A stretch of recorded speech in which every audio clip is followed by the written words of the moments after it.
बिस्मिल्लाहिर्रहमानिर्रहीम। अस्सलाम वालेकुम। आज एक बहुत दुख भरा वाक़या आपसे मैं शेयर करने वाला हूँ। एक दफ़ा एक शख्स का इंतकाल हो गया, वो इस दुनिया से चला गया। तो जब जनाज़ा पढ़ाने लगे तो जनाज़ा पढ़ने के बाद जब ऐलान किया गया कि अगर इस शख्स ने किसी का कोई लेना देना था, करना था तो बताएं, तो एक शख्स खड़ा हो गया, उसका बिज़नेस पार्टनर। कहने लगा, चूँकि वो शख्स बिज़नेसमैन था, करोड़ों का उसका बिज़नेस था, तो कहने लगा कि मैंने इससे जो है वो 45 लाख रुपया लेना है। कितना? 45 लाख रुपया मैंने इस शख्स से लेना है। तो उसके भाई, उसके बेटे, उसके दूसरे अजीज़ो कारब कहने लगे कि हम कैसे आपको 45 लाख दे दें, हम तो पहले तहकीक करेंगे। तो वो शख्स बोला, मैंने इसको दफन नहीं होने देना, दफनाने नहीं देना जब तक मुझे मेरा 45 लाख नहीं दोगे।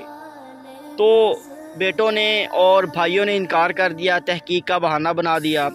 लेकिन जब ये खबर उसकी बेटी तक पहुंची तो बेटी चूँकि ब्याह के एक अमीर ख़ानदान में गई थी, तो उसको बहुत दुख हुआ। उसने कहा कि आप ये मेरे जो ज़ेवर हैं, मेरे गहने हैं, ज़ेवर, ये ले जाइए और जाके इसको उस बंदे को दे दीजिए कि वो मेरे वालिद को दफना दें, दफन कर दें, करने दें, और मेरे वालिद की लाश का तमाशा ना बनाएं, मैयत का तमाशा ना बनाएं।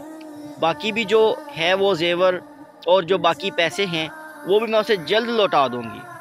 तो जब ये चचा जो कि खबर लेके उस तक पहुंचा, ज़ेवर लेके उस बंदे को दिया, पार्टनर को, तो वो रोने लगा चीख चीख के कि आज मैं लोगों आपको ये बताता हूँ कि मैंने इससे पैसे लेने नहीं थे, ये मैंने कहानी बनाई थी।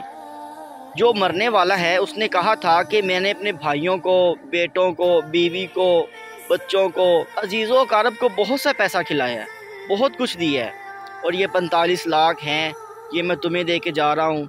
मेरे मरने के बाद मेरे बहुत से वारिस निकलेंगे मेरा माल लेने के लिए दोबारा।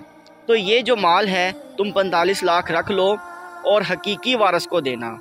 तो उसने कहा कि लोगों, मैंने 45 लाख देना था और इसकी हकीकी वारिस उसकी बेटी है, जो कि उसके दुखों की वारिस है, उसकी खुशियों की वारिस थी और उसके दुखों की भी वारिस है। तो लोगों, हमें पैसे से मोहब्बत नहीं करनी चाहिए, हमें अपने वालिदैन से, अपने अजीज़ों कारब से, उनसे, उन असल रिश्तों से मोहब्बत करनी चाहिए।